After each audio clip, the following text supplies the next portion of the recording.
passaportes australianos vão possuir 3 opções de gênero sexual: homem, mulher e indeterminado. A medida visa, segundo a Austrália, acabar com a discriminação contra os transexuais. Já o Reino Unido não sabe se exclui o quesito gênero sexual dos passaportes ou segue o modelo australiano. Para dar mais agilidade às ações no âmbito do Mercosul, o Bloco Econômico ganhou uma espécie de articulador. É a alta autoridade do Mercosul. E a primeira pessoa a ocupar este novo posto é o ex-ministro do Planejamento Estratégico, o embaixador Samuel Pinheiro. E é exatamente o embaixador Samuel Pinheiro o convidado do Diplomacia Entrevista.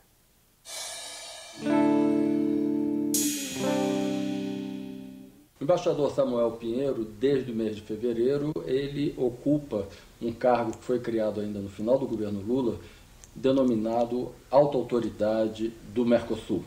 Entre umas e outras atividades que lhe cabem está a articulação e até a representação do bloco.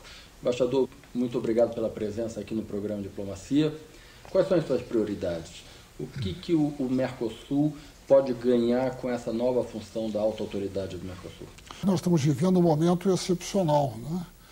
Em que os países do Mercosul e o Mercosul estão diante de pelo menos 3 crises. Uma grande crise econômica, e que eu gosto de chamar de uma crise social, mais do que econômica. Uma crise ambiental, né? E uma crise que decorre da emergência da China. Não só no cenário internacional, mas como grande parceiro dos países da América do Sul, mas dos países do Mercosul.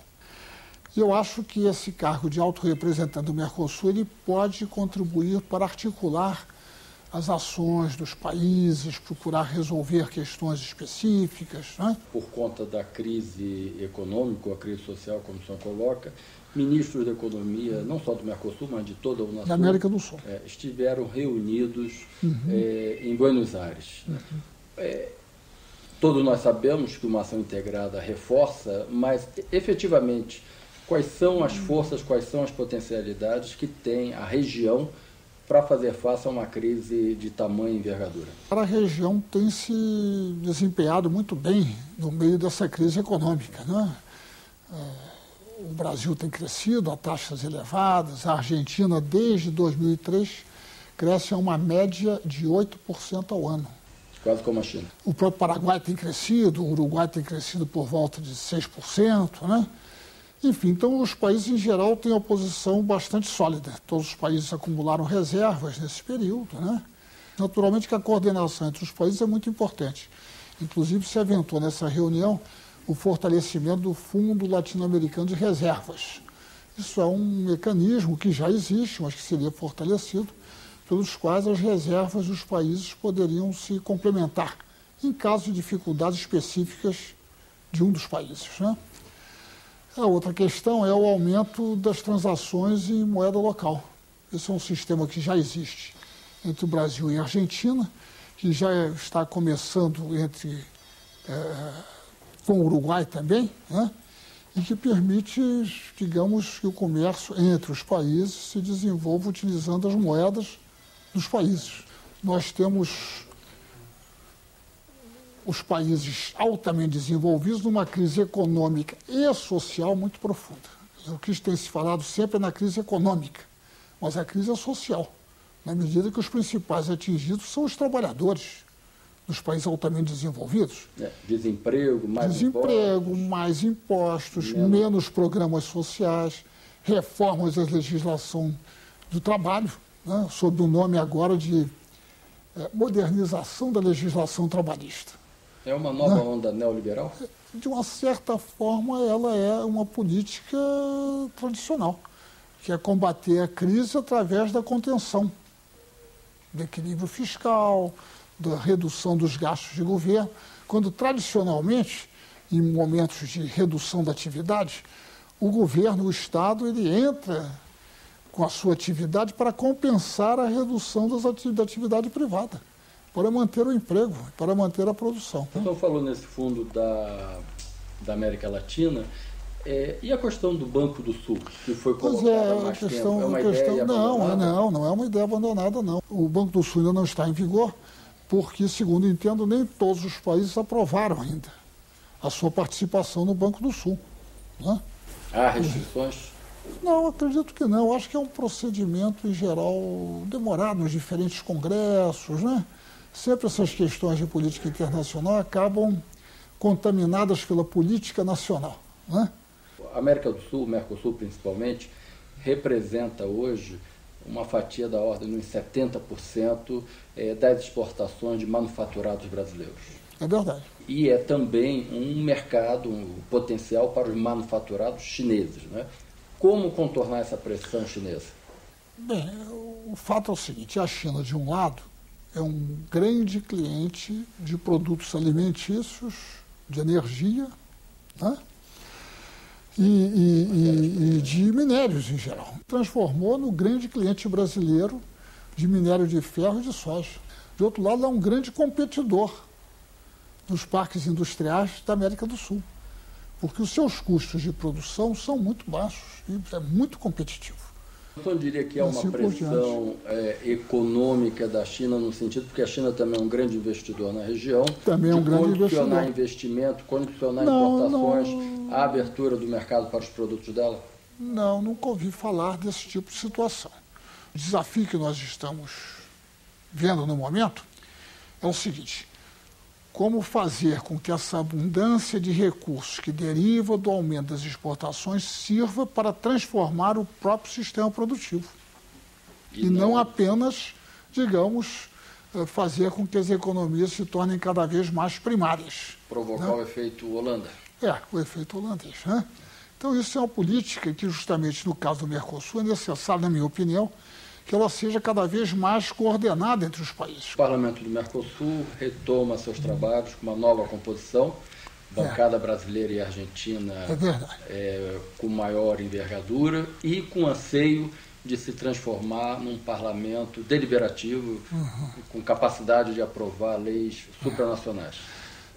Até que ponto isso é um sonho ou pode se transformar em realidade? Eu acho que no caso do Mercosul tem havido um processo muito interessante, em que os temas vão surgindo e começam a envolver segmentos diferentes da sociedade, como foi a questão do parlamento do Mercosul. Foi aprovada uma decisão pelos governos de que os parlamentares do Mercosul deveriam ser eleitos por eleição direta, e já o foram no Paraguai. E há projetos no Congresso Brasileiro, da Argentina e do Uruguai para definir como fazer essa eleição. Mas o fato é que, de repente, vamos ter um parlamento eleito pelo povo dos 4 países e que, naturalmente, vai ter que ter alguma função legislativa gradualmente. Talvez o parlamento do Mercosul tenha uma função inicial em relação às decisões do próprio Mercosul, compreende? Mas eu imagino, por exemplo, que o Conselho do Mercosul aprova uma decisão, né, que determine alguma coisa. Então, essa decisão poderia ser submetida ao Parlamento do Mercosul, por exemplo. Um referendo, né, ao Parlamento. E depois teria que ir para os parlamentos nacionais, porque enquanto não houver uma emenda constitucional, a única forma de elaborar leis no Brasil é no Congresso Brasileiro. O senhor falou dos 4 países do Mercosul, mas temos aí batendo as portas a Venezuela e a coisa parece que não anda no Parlamento paraguaio. Né? É uma super missão para a alta autoridade do Mercosul? Não me deram essa missão, não. Né? Inclusive porque a adesão da Venezuela ao Mercosul já foi aprovada pelos parlamentos de 3 países, do Brasil, da Argentina e do Uruguai. E da Venezuela. Né? Foi aprovado também. E a aprovação do parlamento do Paraguai, a percepção que eu tenho é que ela está muito vinculada à política interna paraguaia, né? O próprio governo paraguaio atual não tem maioria no Congresso. Não só não tem maioria, como tem tem uma minoria significativa, se você pode usar essa expressão. Né? Então o senhor acha que é um tema que ainda vai demandar bastante tempo? Depende da composição política dentro do Senado paraguaio. Se houver um entendimento entre as diferentes forças políticas, pode ser aprovado. Né? E seria algo muito importante, na minha opinião, como acham os governos da Argentina, do Brasil e do Uruguai, né? Os governos e os parlamentos que aprovaram. A Venezuela é um país extraordinariamente rico em recursos naturais. e, ao mesmo tempo, é um país não industrializado. Então, é um país em processo que quer se industrializar, que quer construir a sua infraestrutura. Então, são oportunidades de mercado e de investimento para os países do Mercosul, dos outros países do Mercosul, muito importantes, assim como os investimentos da Venezuela nos países do Mercosul. O senhor diria que, nesse início de governo Dilma, quais seriam os grandes desafios ou as grandes prioridades nesse aspecto de Mercosul que ela deveria encarar? Bem, eu acho que a presidenta já tem a perfeita consciência da importância dos países da América do Sul e do Mercosul para a política externa brasileira, para a política externa brasileira, né?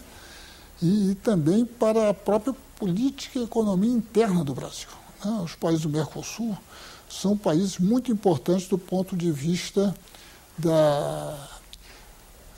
de mercado para nossos produtos industriais, como você mencionou antes. O fortalecimento dos laços entre o Brasil e os demais países do Mercosul é extremamente importante para manter a coesão política do bloco.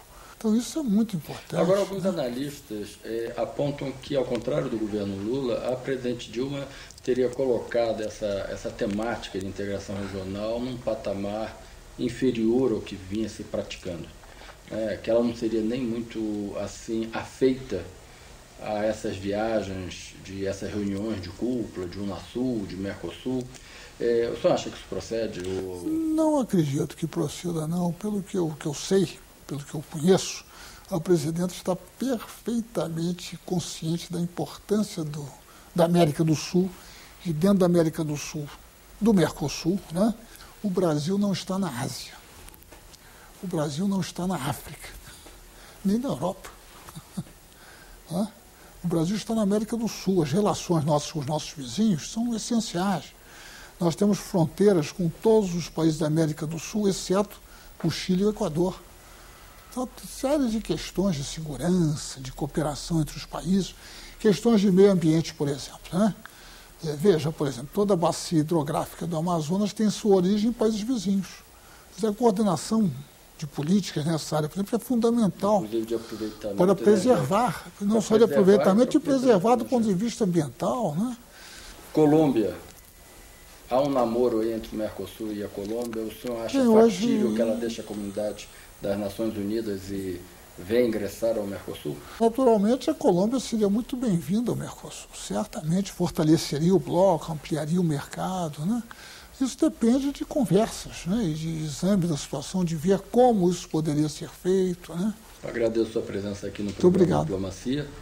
E você acompanha a gente no próximo bloco com as notícias culturais.